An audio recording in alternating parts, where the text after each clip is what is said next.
अस्सलाम वालेकुम, क्या हाल है तमाम देखने वालों का। आई होप कि आप सब खुश होंगे, खैरियत से होंगे।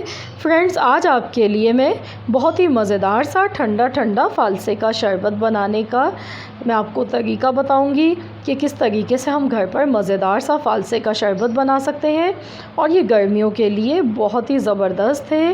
ये हमारे मैदे और जिगर को ठंडक फ़राहम करता है। और साथ ही में मैं आपको फ़ालसे की चटनी बनाने का भी तरीका बताऊंगी। और इसके लिए हम जो जूस बनाएंगे, जो उसका हम पल्प होता है उसको वेस्ट कर देते हैं, तो उसी से मैं आपको इसकी चटनी बनाने का बहुत ही ज़बरदस्त तरीका आज बताऊंगी। तो चलिए हम बनाना शुरू करते हैं। सबसे पहले मैं जूस बनाऊंगी, तो उसके लिए मैंने फ़ालसे लिए हैं। यहाँ पर तकरीबन 250 ग्राम फ़ालसे हैं। इनके ऊपर जो एक डंडी होती है उसको मैंने रिमूव कर दिया है और फ़ालसों को हमने अच्छी तरह से धो लिया है। और इसके लिए हमने यहाँ पर चीनी ली है, तकरीबन 4 टेबल स्पून के बराबर मैंने चीनी ली है। काला नमक हमें चाहिए आधा चाय का चम्मच। ये हमारे जूस के टेस्ट को बहुत ही ज़बरदस्त जायका देगा। और इसका मैं आपको कमर्शियल तरीका भी बताऊंगी कि अगर आप कमर्शियल तरीके से बनाना चाहते हैं फ़ालसे का शरबत, तो आप इसमें ऐसी क्या चीज़ मिला सकते हैं जिससे कि ये आपका शरबत बिल्कुल बाज़ार वाला कमर्शियल आप इसको बना सकते हैं। तो चलिए हम जूस बनाना शुरू करते हैं।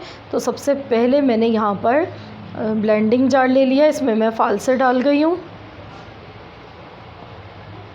और अब हम इसमें काला नमक डालेंगे, यानी कि ब्लैक सॉल्ट हमने डाल दिया है। साथ ही में हम शुगर डाल देंगे।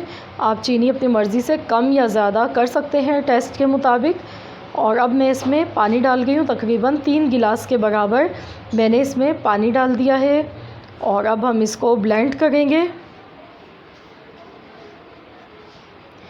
तो हमें इसको बहुत ही स्मूथ सा अच्छा सा ब्लेंड करना है।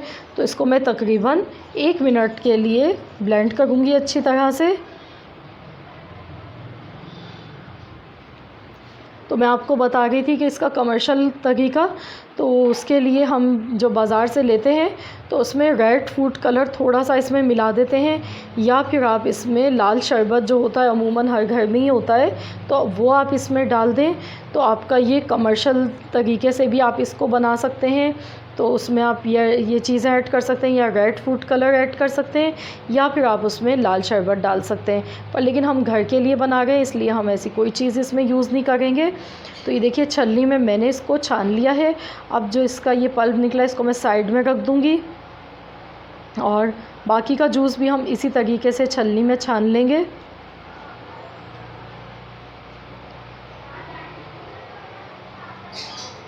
इसको भी हम चम्मच की मदद से ऐसे छानेंगे ताकि हमारा जो जूस है वो अच्छी तरह से निकल आए और जो इसका पल्प होगा वो अलग हो जाए।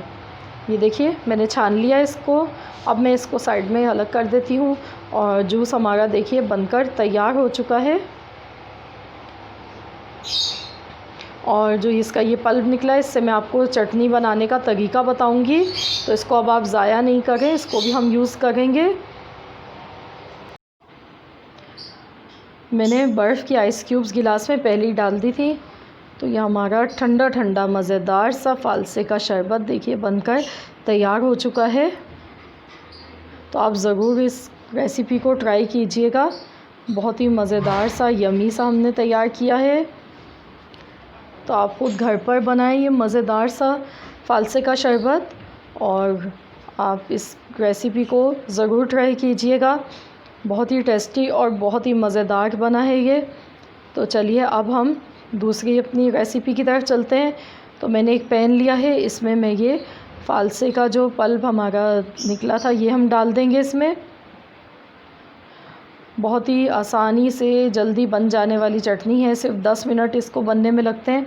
अब मैंने इसमें तकरीबन 3 चम्मच के बराबर चीनी डाल दी है। चीनी हमने कम इसलिए थोड़ी डाली है क्योंकि इसमें हमने पहले जूस बनाते टाइम भी हमने चीनी का इस्तेमाल किया था, तो इसीलिए हमने थोड़ा कम इसमें शुगर ऐड की है।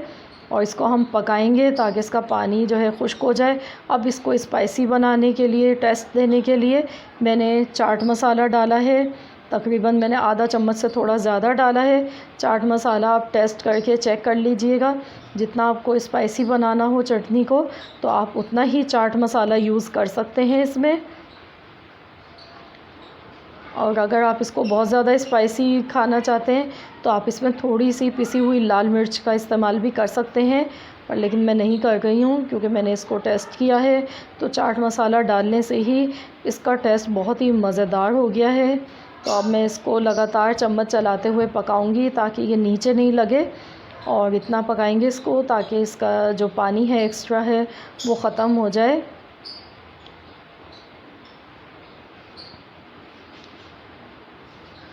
तो ये बहुत जल्दी और बहुत आसानी से हमारी चटनी तैयार हो जाती है और बहुत ही टेस्टी और मज़ेदार बनती है। ये देखिए चटनी हमारी तकरीबन ऑलमोस्ट डन हो चुकी है।